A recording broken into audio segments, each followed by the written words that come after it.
Welcome everyone to Writers Beyond Borders. My name is Rana Sabeh and I use she, her, hers pronouns. I work at South Boulevard Library of the Charlotte Mecklenburg Libraries, which is how some of y'all sign up for this program. And most of you, though, I think know the program through Serbi, who has been doing it for a little over a year now and has brought it to the library. So thank you everyone for joining us today. And now I'd like to introduce you to our program's host and co-founder, Serbi Kashik, who has been a library volunteer for over 5 years now. She helps organize, plan, and facilitate writing programs hosted by Charlotte Mecklenburg Library. Words have always been her best friends, allowing her to find comfort and joy in playing the role of a copywriter, storyteller, poet, or essayist, not necessarily in that order. You can find all of her published works on her blog, serbywritersmind.blogspot.com. I'll hand it over to her. Thank you, Rana. Good morning, good evening, whichever part of the world you're joining us from. Thank you so much for being here, all of you. This is my second program with the library. As you know, I've already been doing it for over a year, like Rana said. And join me in welcoming Subhashini Prasad, my guest author for today. Thank you, Subhashini. Hi. She's joining from another part of the world, and I'm going to allow her to introduce herself and take this forward. Sure. Thank you, Serbi, and thanks for this opportunity. I have been part of Writers Beyond Borders as a listener for over a year, and this is exciting to come on as a speaker. As she mentioned, I am Subhashini Prasad. I have over 10 years of experience as a consultant, but one fine day, I decided to switch careers and start writing, which was my dream. I've always wanted to have a book on my name, and so here we go. It's been 2 years I have entered this industry. My first book, Not Really Indian, was published in early 2020. It is a collection of short stories on women who've lived in India and abroad. And it has thankfully been doing well. It received a lot of good response on Amazon and Goodreads, and it was ranked the top 100 bestsellers in the first month of release. And I've also released one children's book illustrated on Storyweaver by yours truly, and it's called Who and How. And 2 more books are in the pipeline. Now, one is a fiction full novel in the romantic genre. And the third one, which I'm testing my creative skills in writing, is a non-fiction book that I'm working on. So this is a little bit about me. I am originally from Chennai, but I've lived in India, Indonesia, and the US, especially in Chicago. And now we recently moved to London, and I have 2 small children. One is 6 and one is 3. So that's it about me. Yeah, that's who I am. And this is a start to the presentation that I wanted to talk about today. A little bit about myself. And Rana, if you can just go to the previous slide, I wanted to just give a brief on what today would be about. Yeah, thank you. So I thought one way to engage the participants here will be to talk about the myths of writing and publishing, but also first talk to you about how I entered the industry, my own writing journey, and the writing process that I follow. And then we'll end with questions and answers, which will be moderated by Serbi. So going to the next slide, I already gave you a bit of a brief of myself. Apart from writing the long form, I also do Sunday shorts on Instagram, which is my social media page at It's Me Subhashini. It's just short stories with twists that I like to do because it keeps me writing and also to engage on a social media platform, which we'll talk about later also in this presentation. A few awards and features. In 2020, surprisingly, NE8X gave me an Author of the Year award, and I also participated in the Beyond the Box Storyteller of the Year challenge and was happy to win that award as well. Good reviews on Goodreads and Amazon, very encouraging for a debut author. And there have been articles featuring Not Really Indian as a top 10 promising reads of 2020 in top newspapers such as Deccan Herald and Outlook India. We already talked about the 2 books in the pipeline, so won't spend too much time there. Next, I'll talk to you about Not Really Indian and my journey in writing. Not Really Indian is self-published, but also Notion Press is the independent publisher that did the editing and the cover design for it. The fun fact is that Not Really Indian was written as a full-blown novel first, which is more of a memoir. And I didn't feel like putting my life story out there that much. And so converted into 10 different short stories, keeping women as the protagonists and keeping the theme of those who have lived in India and making a home abroad in a foreign country.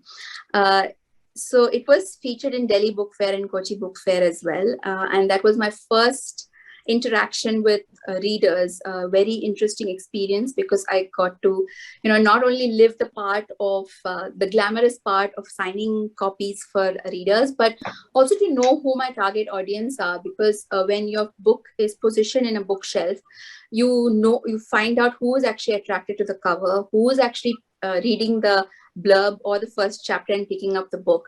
So great learning experience at the book fairs there, because it was like Amazon, you just know your sales, you don't know who's actually buying them. That whole demographic data kind of came to play in picture at the book fair. Few good feedback was from the CEO of Oyo Hotels and Homes, Ritesh Agrawal, and also film director Madhumita Vijay, who read the book before it was released to public and gave me a couple of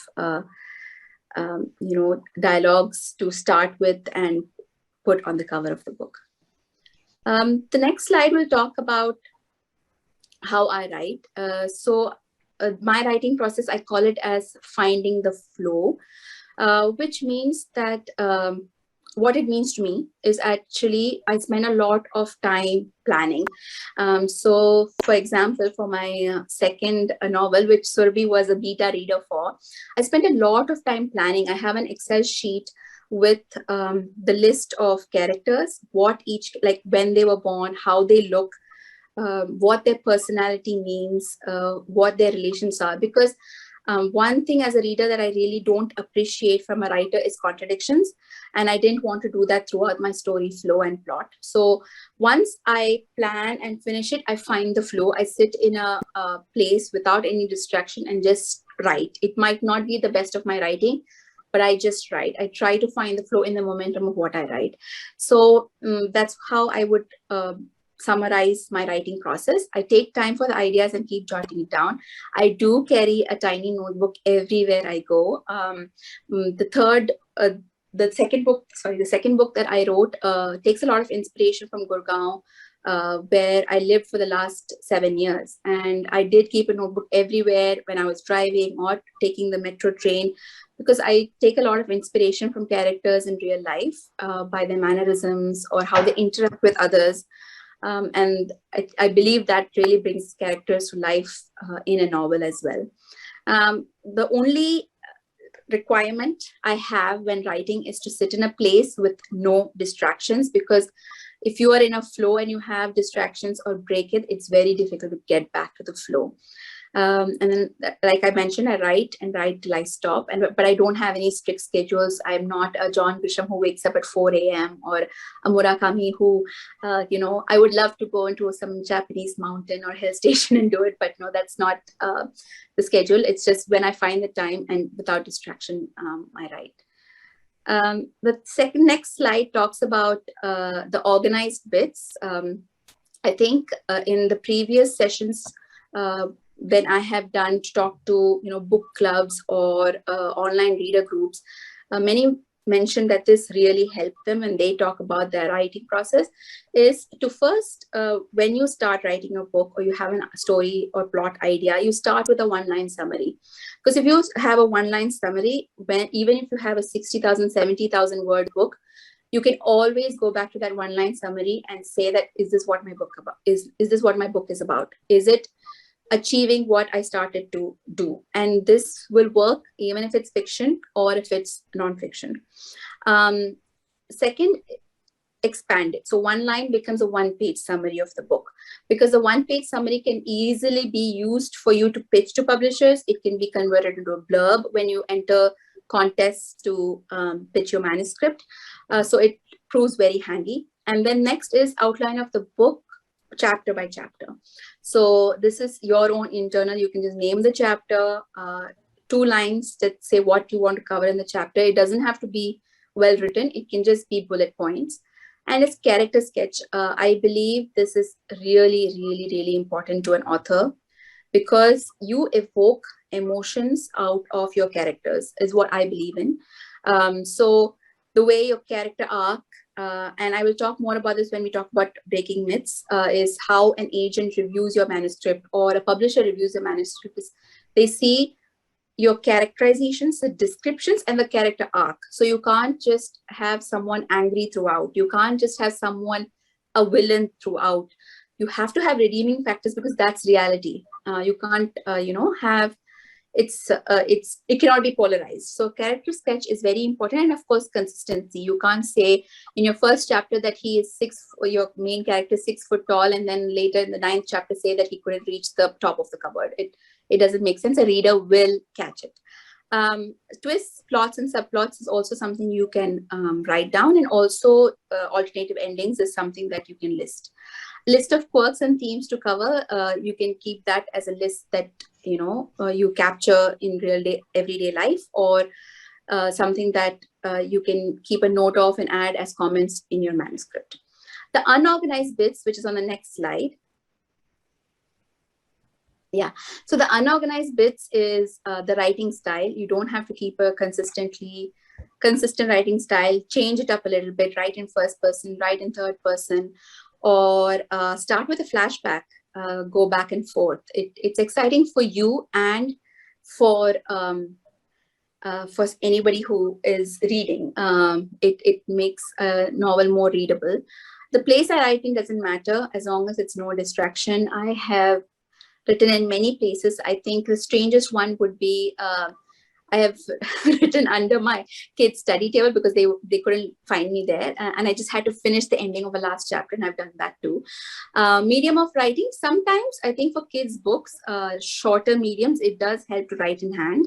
I think it was actually a very good advice from one of Serbi's sessions that I learned that early, first thing in the morning, you write in hand.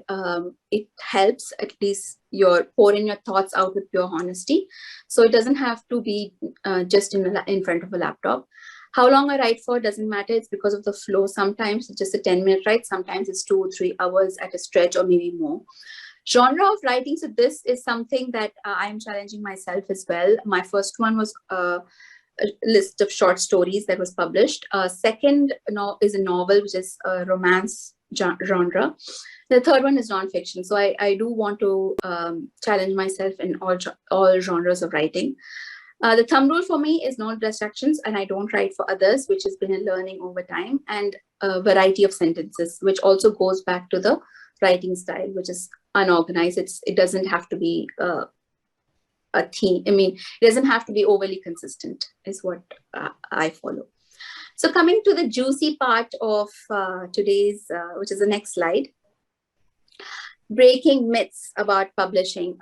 So I just want to start by saying that my experience with publishing and writing is 2 years old, and I did self-publish my first one, and my second book I have signed up with an agent to help me get a publishing deal. So this is my experience, and I'm talking from my own experience so that I put it in perspective. I am not a best-selling author yet. Fingers crossed, will be soon.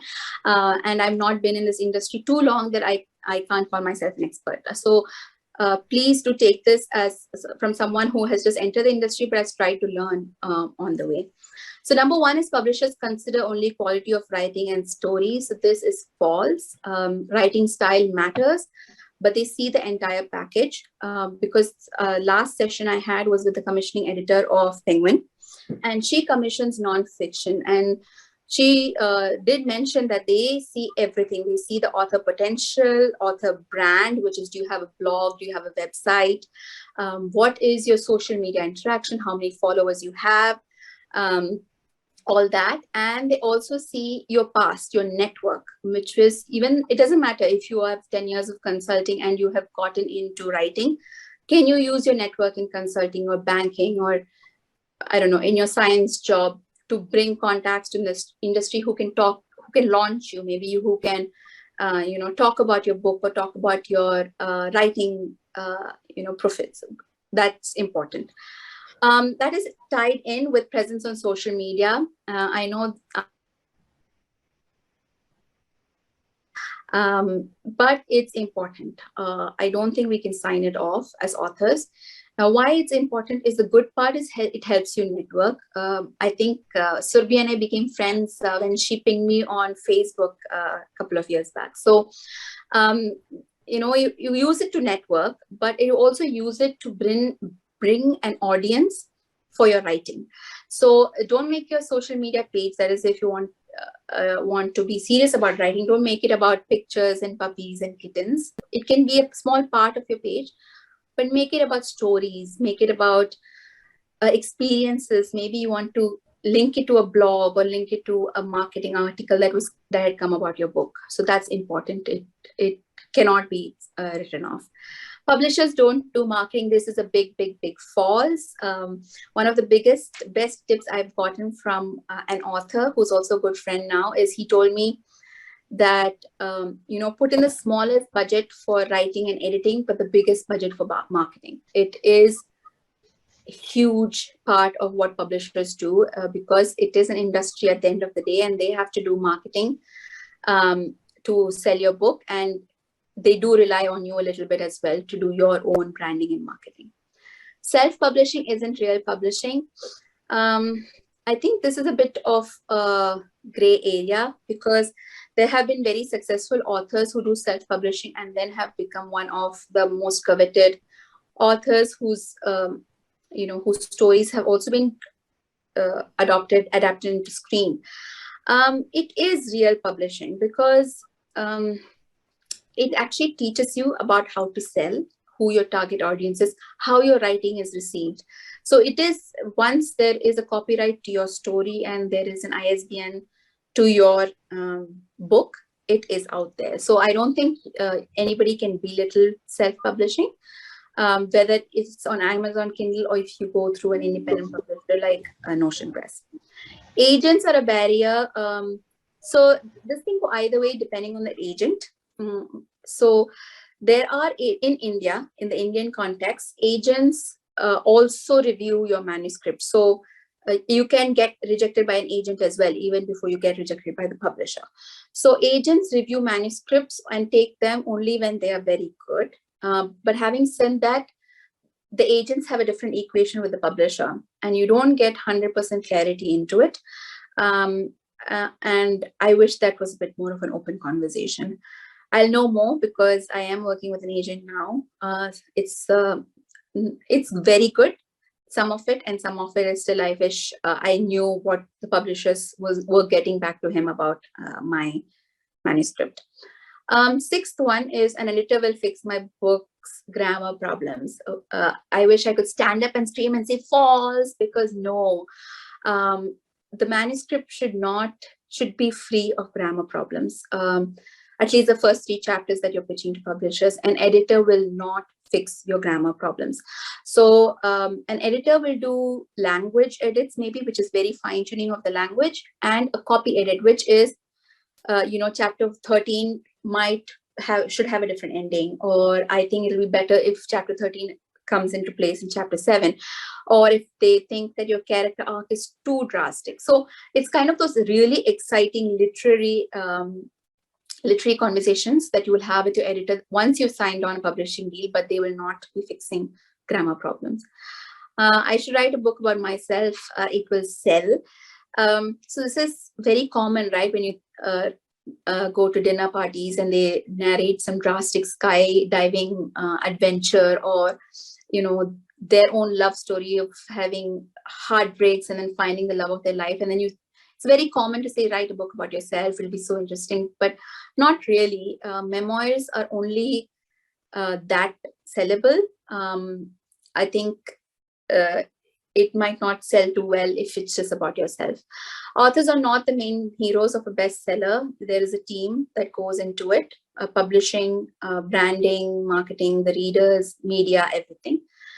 So that's big myth. Writing talent cannot be honed or invested in. I hope you will invest most in your writing talent, no matter how many books deep you are into your writing, because that's very important. If you're not born with that skill, I don't believe in it. I think that's a myth as well. And authors don't make money. A very, very common myth. Authors, it is not a very well-paying industry, that I should clarify. It's a slow-moving industry, so the revenue is not great as well. But authors do make money. Best-selling authors do make money. The authors who get their manuscripts adapted into screen make money. So it's not too bleak out there. I hope this was really helpful. I just want to stop on my last slide and quote, if we can move to the last slide. You might not write well every day, but you can always edit a bad page. You can't edit a blank page. Jodi Picoult.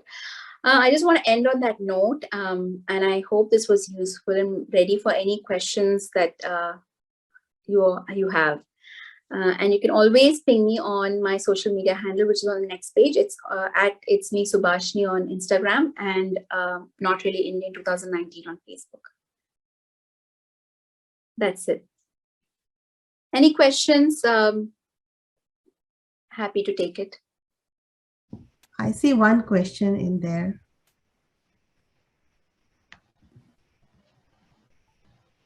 Yeah, Barbara is saying, would you say more about not writing for others?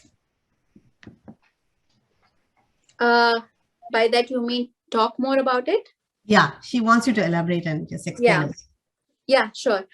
So what I mean by that is, keep your originality intact. If you have a storyline in place and you believe in it, by all means write it. Just because romance is doing well doesn't mean that you have to write a love story, or just because nonfiction is the best-selling genre in India right now doesn't mean that you have to write a nonfiction book. Write a story that matches your personality, your originality, your writing style, and write it your way. And I think be prepared for more iterations that way.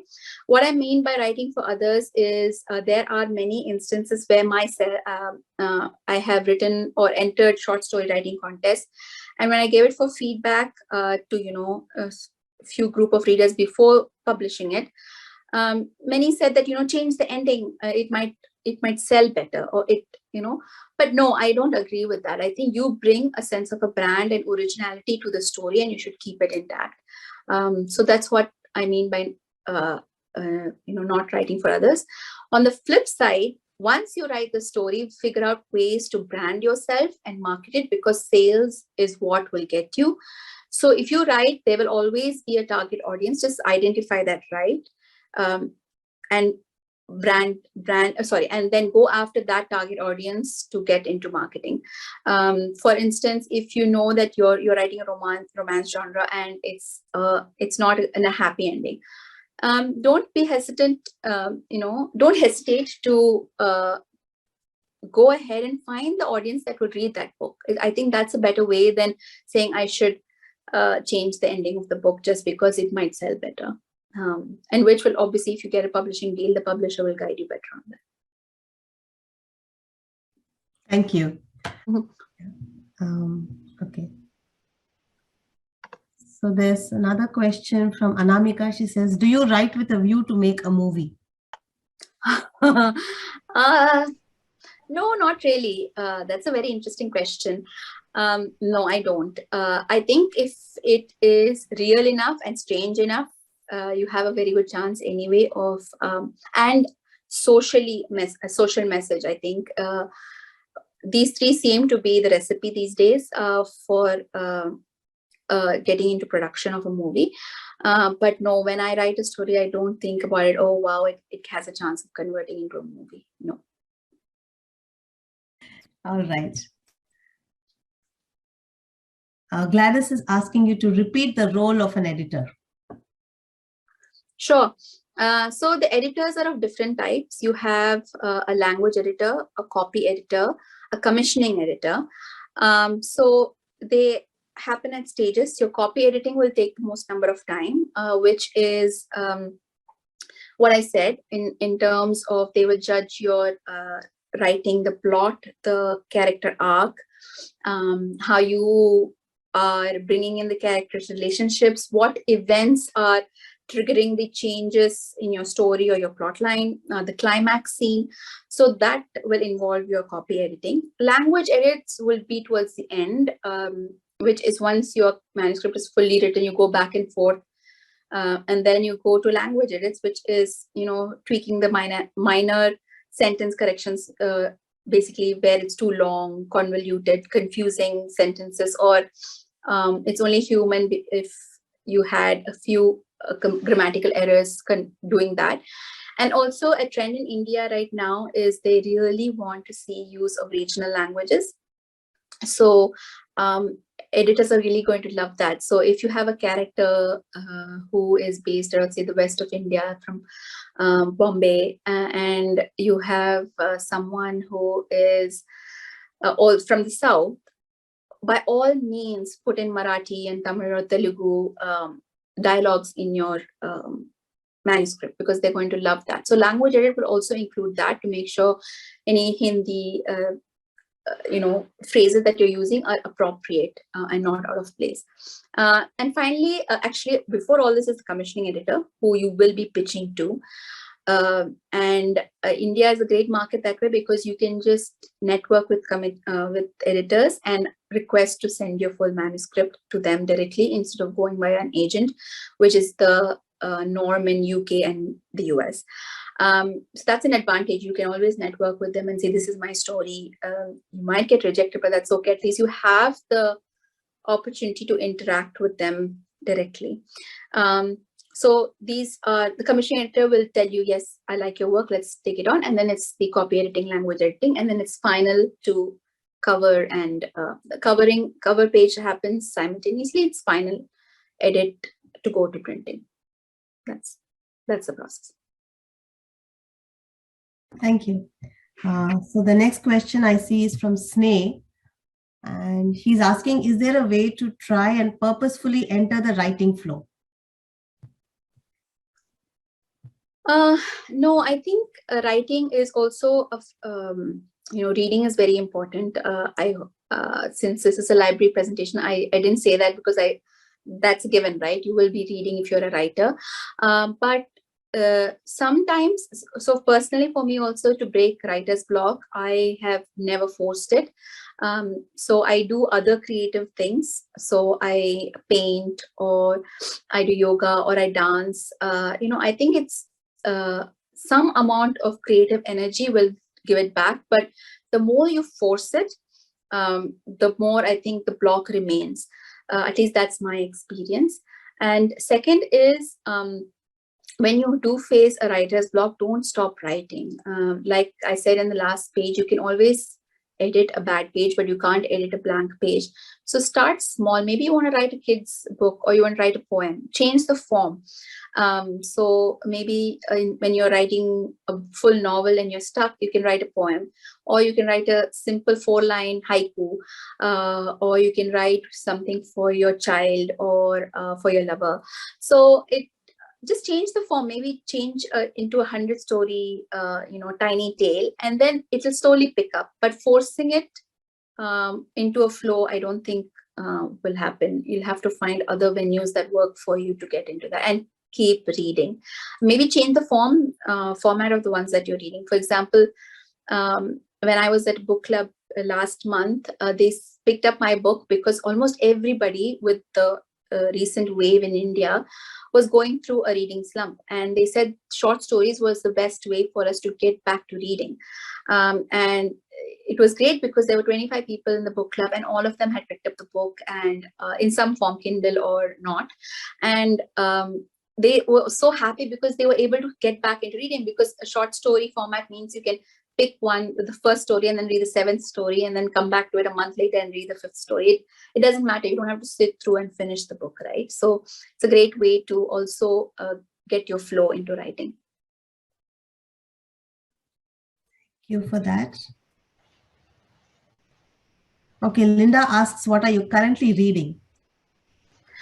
What am I currently reading? I just finished a Sophie Kinsella book, I Owe You One, but I read a very disturbing book called The Burnt Sugar. Before that, I forget the name of the author. And right now I'm reading Memory Keeper's Daughter. It's something that I left midway last year, and I'm trying to finish it. And I also finished a non-fiction book, Atomic Habits. Highly recommended to all of you. Yeah, I think Burnt Sugar is Avni Doshi is the author. Avni Doshi, right. Sorry, the name escaped my mind. That's okay. Thank you. So Douglas is asking, where can I find writing consultants to help me organize my content and do editing in the Charlotte, North Carolina area? Douglas, she's currently in London, so I'm afraid she doesn't have the answer to that question, nor do I, though I live in Charlotte myself. So if anybody knows anything, please put it in the chat. I only know of, I think Meredith is here who got her editing done here, right, Meredith, by Betsy? Would Maureen count as a writing consultant? Maybe you can put the info in the chat, because even I don't know the answer to the question, and Subhashini doesn't live in Charlotte, so sorry about that. Thanks for asking, though. Sorry, yeah, but anybody. Yeah, but writing consultants are really helpful, I'm sure.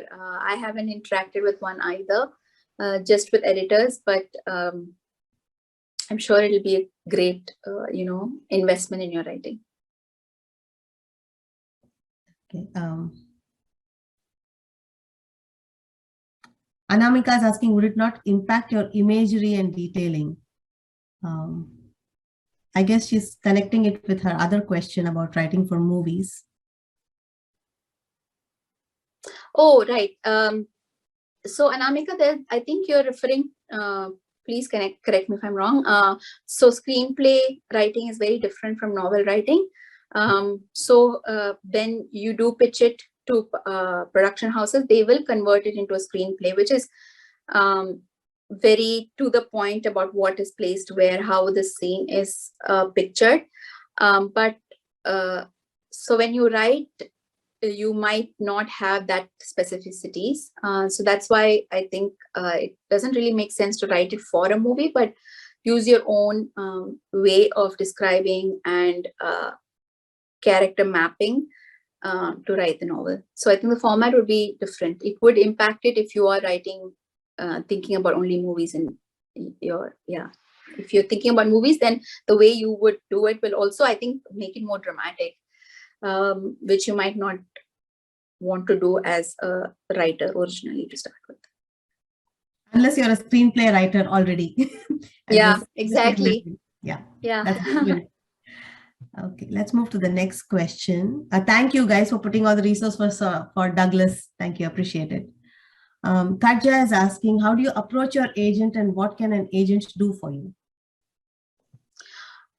So the agent that I'm working with right now, I actually I submitted my story idea in a contest, which was a story pitch idea.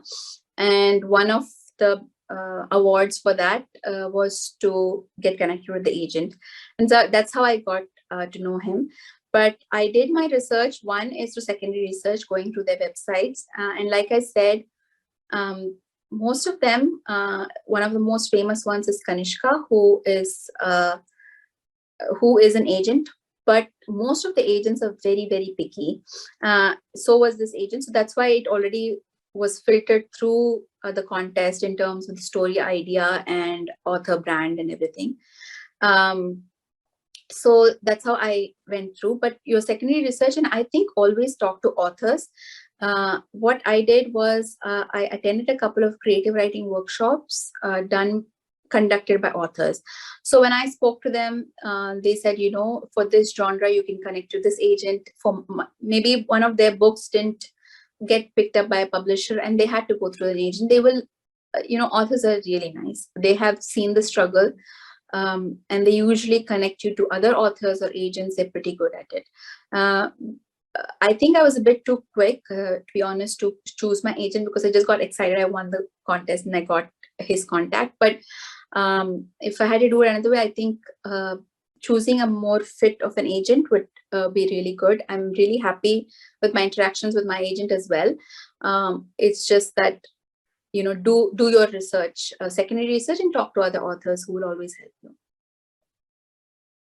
And also another thing is be very mindful of the genre the agent does. Many agents come up front and say they don't, take up a particular genre. Like I know many agents right now are not taking fiction because nonfiction is so popular in India, at least as a market.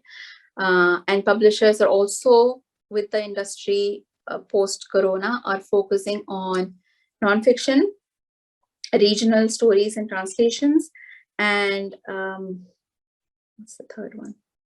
Nonfiction and celebrities, of course, celebrity biographies. So they're prioritizing that. So a lot of patience is required to get your story out there. That's where an agent is really helpful. Thank you.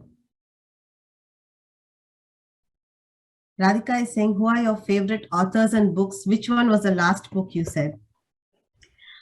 My favorite authors are Khalid Hosseini, Jhumpa Lahiri, and Elif Shafak.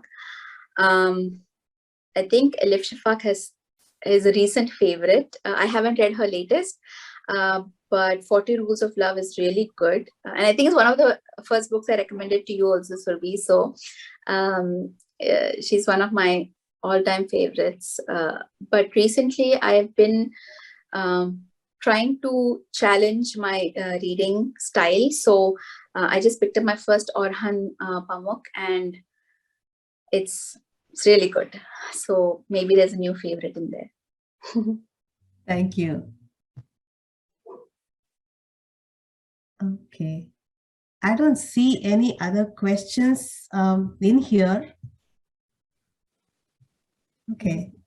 There is nothing else in the chat, so I guess we can wrap it up a little bit early.